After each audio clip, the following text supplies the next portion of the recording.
Hello, brothers and sisters of Philadelphia Local 22. My name is Mahlon Mitchell, and I'm asking for your support as for General President of the International Association of Firefighters.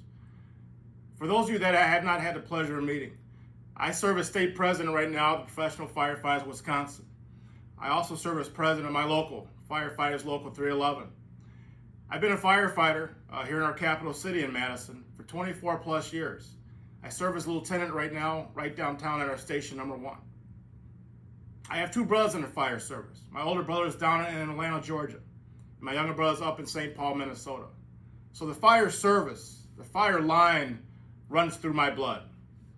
But why am I running for general president of our great union? Well, I actually believe that our union is great. You'll hear other candidates say that we need to take back our union. I don't believe that we need to take back our union from anything or anybody. This is our union, and this is our union to make bigger, better, and stronger. But we have a big, bold, strong union. We have 324,000 of the best men and women that I believe that you can find right here on planet Earth.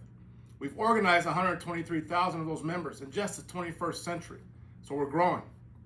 And we're leading the way in so many things. You look at cancer research, our presumptives, our SOPs, and the research that goes into that, disaster relief funding, MFAs, and GIS mapping studies that we use back as local presidents. And on the federal level, the Serdroga Act, SAFER grants and SAFER funding. Our union getting in the forefront of COVID-19, making sure that any member that dies from COVID-19 and complications of COVID-19, that's considered a line of duty death, so the family gets the public safety officer benefit. See, brothers and sisters, I believe that we have a strong union, and I want to take our union forward and enhance the things that are going well, and quite frankly, get rid of some of the bullshit that isn't. We can do this, but in my opinion, we do it together. This is going to be the most important election of our lifetime in the IAFF, in my opinion. We have not had a contested election since 1988 at the general president spot.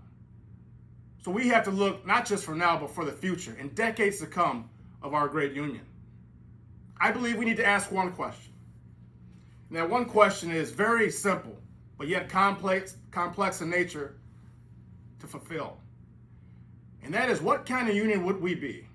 What kind of union would we have if every decision we made was a member-oriented decision? If every decision that we thought about, if everything we did at the executive board level table was about the members that are back at home and the men and women that are on the street right now as I make this video.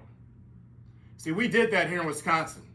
We not only had an asshole named Governor Walker who came in and basically stripped collective bargaining rights from public sector employees, left fire and police exempt, then later came after right to work legislation, which Wisconsin right now is a right to work state. So we have to scratch and claw for everything that we get. But I'll tell you, we were at a crossroads as a state association. We had internal fighting like no other. Matter of fact, when I became president in 2011, I had 7 to 8 locals that came to me and said, you know what, Mahlon, nothing against you, but we're pulling out of the state association. I asked them to give us 3 years to turn it around. They said, we'll give you 2. So to fast forward to today, we now have every IAFF affiliate that's in the state of Wisconsin part of the Professional Firefighters of Wisconsin. And we've done so many more things to help out small and big locals within our state, and we are thriving. I want to bring that same tenacity, that same resilience to the IAFF as your general president. I want to make sure that we work on things at the federal level, like collective bargaining for all of our members. I believe that every member should have the ability to sit down with their employer and talk about hours, wages, and working conditions. And we need to lead that fight, those that do have collective bargaining. We have so many challenges ahead of us. COVID-19, civil unrest all across the country. Our brothers and sisters getting cancer at crazy rates. Our brothers and sisters looking at taking their own lives because of the cumulative effect of what we see over time. These are the challenges that we need to tackle together as a united IAFF. Our Center of Excellence on the East Coast is a great resource.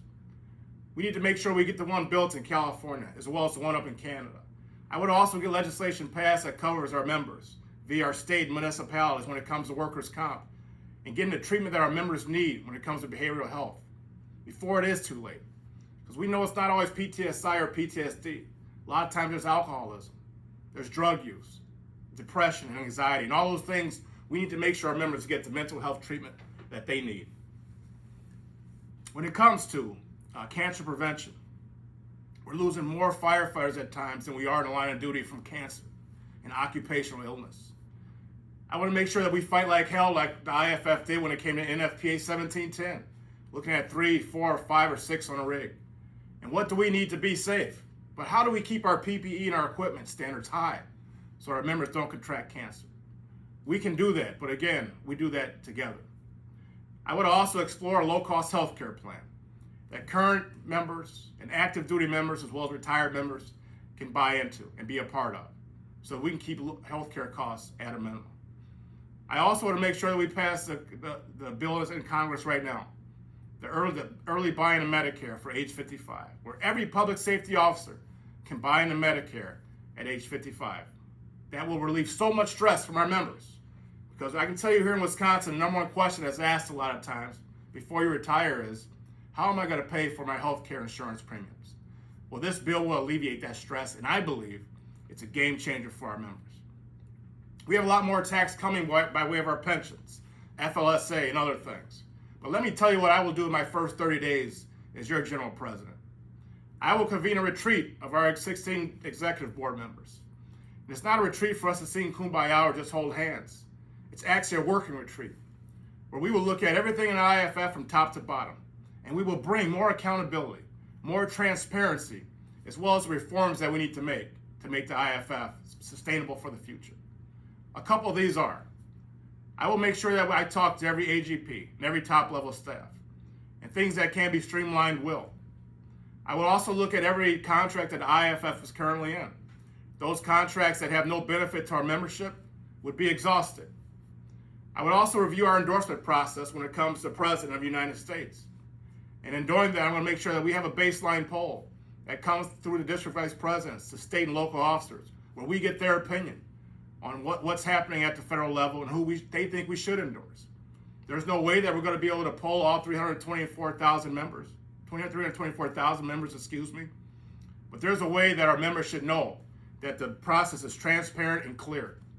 If the members want to be part of that process, they will be able to be with this poll. I'm going to also make sure that we review and do a comprehensive audit of all 3 of the pension systems at the IAFF. I'm going to do the same thing with our annual budget, but I'm going to take those findings and release them to the members, not to the New York Times, not to the Washington Post, or these stupid blogs that really don't care about us at all. I want to make sure that every hiring that the IAFF does at the GP and the GST level, when it comes to top level staff, that the GP and the GST can make a recommendation, but the IAFF Exec Board actually vets those individuals and makes the final determination on who we hire. So brothers and sisters, those are some of the things that I would do as your general president.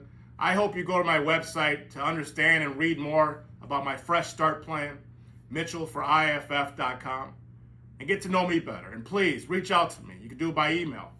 Also, please reach out to me and let me know if you have any questions about where I want to take the IAFF and where I see us going together. The path to victory is very strong. This is going to be a close race. So I'd love to have your support. I'd love to have you joining me in uniting to defeat what's trying to divide us. I'd love to have you joining me and coming together and not taking back our union. Because again, I don't believe we need to take back our union from anybody. But coming together to make our union bigger, better, and stronger, and more sustainable for the future. In my opinion, we only do that together as one united IAFF. I believe we need a fresh start at the top. And I want to make sure I bring the same tenacity and the same servant leadership mentality, not only to Philadelphia, but to DC, to make sure that you have a union that you can believe in, that you can trust, and that you know is working for you. So thank you for your time, brothers and sisters. If you have any questions, please reach out to me. Please, again, go to my website, mitchellforiaff.com, and see how we can build a better, united future within our IAFF.